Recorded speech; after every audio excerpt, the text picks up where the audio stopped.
Alright, so me again. While I'm busy with all this, might as well put another video up.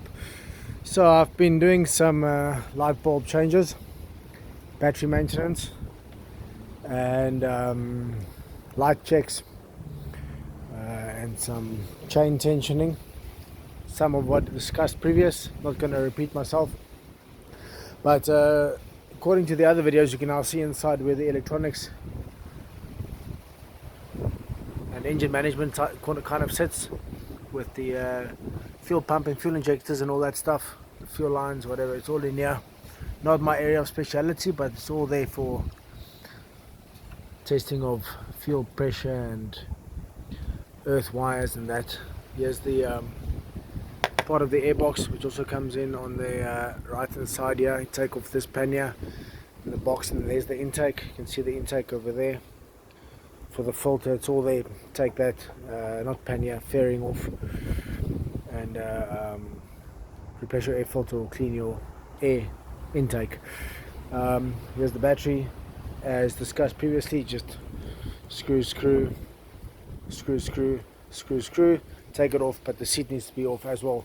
The trigger release for the seats obviously is inside there. There's the red piece of it sticking out. The trigger's in there underneath my books and stuff. I'm not going to take it all out now, but I want to show you. I've been trying to get to the instrument cluster, and more specifically the light bulb in the front. I've replaced it now for the second time, and it's giving the same and a new problem of high beam coming on. So brights come on, and the little tester light in the bottom comes on, but not the normal running beam.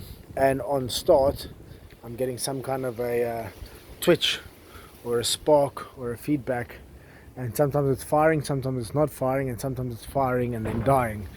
So back to that old problem that I had previously, but that was resolved by cleaning the spark plugs, which I don't think it is now, because the spark plugs have been replaced only but a handful of months ago.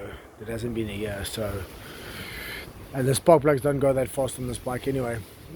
So now I've gone and dug into the headlight cluster to try. Oh, and also my headlight is very loose. Oh shit, you can't see it now because the whole panel, the whole light cluster is been loosened, but the actual light housing, the bulb housing, was loose and rattling, so I wanted to secure that, and I couldn't quite get my fingers in or my hands in underneath here, but I could feel that there were two little sort of holding, I don't know if you can see them, there we go, two little screw somethings there, one on that side, one on that side. It seems to be a holding the back panel of the bulb housing, which is what is loose, that I want to resolve. And also I wanted to check the back of the cables in the fitting that are attached to the back of the bulb, and that go on with a rotating a clip or clasp that hold it all together in the back. And I now read up, and I'm assuming that it's also part of the earthing or grounding or connecting, but that all looks pretty clean and well. There you can even see it quite nice on the camera there, all of that jazz over there. It doesn't look corroded, doesn't look rusted, it looks pretty clean. There it's peeled back the rubber glove or rubber cover of the whole unit or housing once it's clipped back on after replacing the bulb. So I just wanted to just show how I got in there.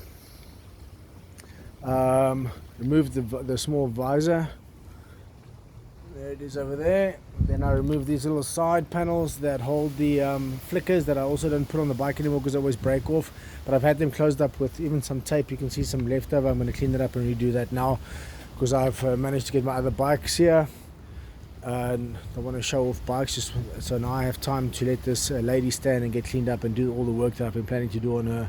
I've done the pads and the discs, and I'm getting to the chain and sprockets and clean her up, and then pay some attention to the fairings and the light solutions. I want to do LED and or customize all the broken off bits and pieces of lights, flicker lights, indicator lights, to make them more flush with the bike, because they break off too easily when they hit anything or tip over, or a branch or a tree or a bush hits them, because the bike does work on an off-road.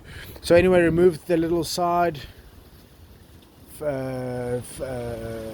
plates here that hold the flickers on both sides. Quite simple. Screw. I had to loosen up both these fairings. Just one screw that is mounted. Where's the place where it goes in? Over here. So the nose turns away. The nose turns away, and it is very simply just over there. You don't have to take the whole fairing off, just loosen the one. It kind of holds this fairing and the bottom of the light cluster onto the frame of the bike. That's what it kind of does on both sides. Just rotate your steering to get in either side, and also remember to rotate your steering if you can't access anything from the front of the bike, trying to get in there or work backwards onto your battery terminals. Just move the steering. It often opens up the space you're looking for. Sometimes we get tunnel vision when trying to work into a zone, and we forget that there's movable parts on the bike. And then this side as well, just took off the little side, the side fitting, the little side plate for the flicker light. Loosen the one nut over there, or the screw, and then she's come off quite nicely. She's only being held back now because she's still connected to the wires and the back sort of plug fitting thing. So I'm going to loosen that now. Just the rain is threatening and I got to get back to work. This has been an extended lunch that I've spent with my lady bike friend over here. But I just wanted to show you that's how you get in there. That's how you loosen up this whole light cluster, because some of the older versions you have to go in through the bottom, removing the nose piece, and then go into the bottom with screws and come in from the top and sides. Careful of the instrument panel. It's got an outer layer which is off right now, and then if you loosen these inside screws, the whole face comes off, the protective face comes off, and you expose the dials and the needles and the reset buttons. Don't do that unnecessarily. That's only if you want to get in the back there and work on your actual instrument cluster, but then you want to loosen more and more and dig deeper and deeper. But that's how you get to the light cluster in the front, which I haven't done before because I've managed to change the bulb from behind and just rotate, click it back in, and it used to work, but now it's a bit loose and so on. What I have noticed is some of the screws on the front of the bike and on the side of the bike have been rattling loose, as I discussed earlier in earlier videos about these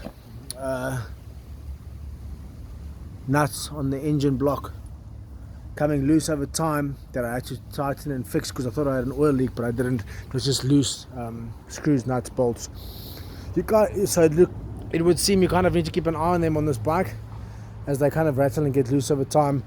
It's difficult because they're all over the place, but as I've been working, as I've been going, I've just been checking, tightening. One or two of them are missing, but I've replaced them with new ones and move them around as you go.